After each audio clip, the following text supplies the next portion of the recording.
हज़रत नूह अलैहिस्सलाम अल्लाह के जलीलुल कद्र पैगंबरों में से एक थे। अल्लाह पाक ने उन्हें मुशरिक कौम की हिदायत के लिए मबूस फरमाया। हज़रत नूह अलैहिस्सलाम 950 साल तक अपनी कौम को खुदा का पैगाम सुनाते रहे, मगर उनकी बदनसीब कौम ईमान नहीं लाई, बल्कि तरह तरह से आपकी तजलील करती रही। और उनकी कौम का ये हाल था कि हर बूढ़ा बाप अपने बच्चों को वसीयत करके मरता था कि नूह बहुत पुराने पागल हैं, माअज़ल्लाह।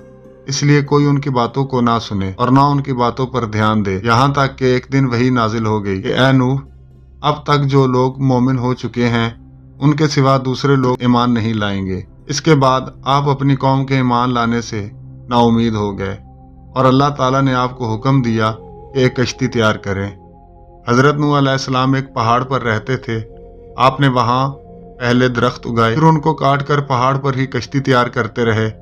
आप बड़े बड़े लकड़ी के तख्ते बनाते, फिर उनको लोहे की कीलों के साथ जोड़ते, यहाँ तक कि एक बहुत बड़ी कश्ती तैयार हो गई। जब आप कश्ती बना रहे थे तब आपकी कौम के उमरा लोग आप पर हंसते थे और कहते थे कि हमें तो यहाँ पानी नजर नहीं आता, क्या ये कश्ती खुश्की पर चलेगी? ये कश्ती आपने 100 साल की मुद्दत में मुकम्मल की और ये 80 गज लंबी और 50 गज चौड़ी थी और इसमें 3 दर्जे थे। अल्लाह पाक ने आपको पहले ही तूफान आने की निशानी बता दी थी कि आपके घर के तनूर से पानी उबलना शुरू होगा। एक दिन पत्थर के उस तनूर से सुबह के वक्त पानी उबलना शुरू हो गया।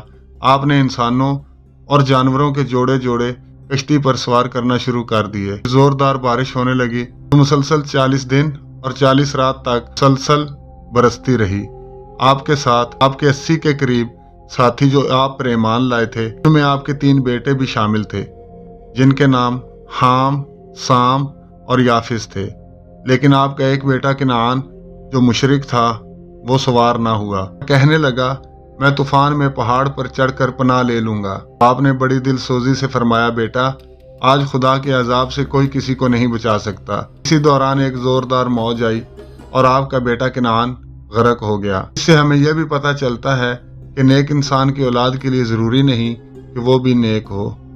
तूफान में कश्ती वालों के सिवा सारी कौम और कुल मखलूक गरक होकर हलाक हो गई और आपकी कश्ती जूदी पहाड़ पर जाकर ठहर गई। और तूफान ख़त्म होने के बाद आप कश्ती वालों के हमरा ज़मीन पर उतर पड़े और आपकी नस्ल में बेपनाह बरकत हुई और आपकी औलाद तमाम रूए ज़मीन पर फैलकर आबाद हो गई। इसीलिए आपका लक़ब आदम सानी भी है। हैरान कुन तौर पर यह कश्ती आज भी मौजूद है और इसे हाल ही में दरियाफ्त किया गया है। तकरीबन 50 साल पहले तुर्की के एक पहाड़ पर चंद मुहिमजुओं ने इसको दरियाफ्त किया और इसकी तस्वीर इंटरनेट पर शेयर कर दी। अल्लाह पाक ने कुरान करीम में इरशाद फरमाया, और हमने नूह को ऐसी कश्ती में सवार किया था जो तख्तों और कीलों से बनी थी।